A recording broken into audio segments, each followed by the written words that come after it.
Most people would agree that cutting air pollution is a good thing. Why don't you agree with this idea? Oh, we agree with cutting air pollution, but we should do it through technology.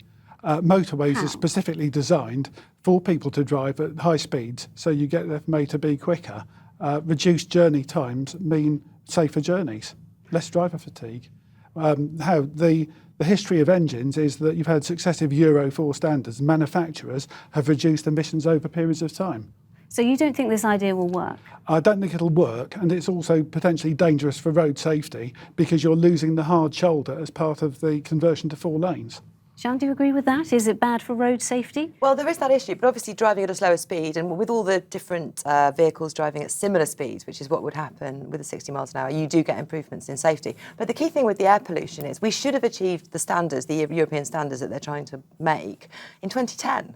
So since 2010, we've had millions of people across the UK exposed to dangerously high levels of air pollution. It's a public health emergency, and the government is right to be acting on this. And do you think it will make any difference? Well, I mean, what they're doing is damage limitation. They are widening the road to 4 lanes on either side. So in order that that doesn't make it even worse, they are bringing down the speed. So it's an exercise in not making it any worse, rather than making it a lot better. If they just reduced the speed limit and didn't do the widening, which we would prefer, then you would get actual improvements. And we might even make our legal requirements. OK, well, we've had a few messages on Facebook.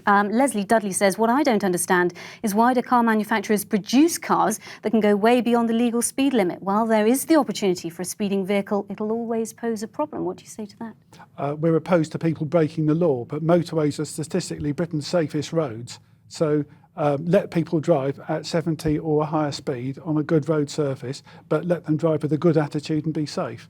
So you were all for the 80 miles an hour, were you? We're all for an experiment to up the limit to 80 and to up the safety measures on motorways to support that.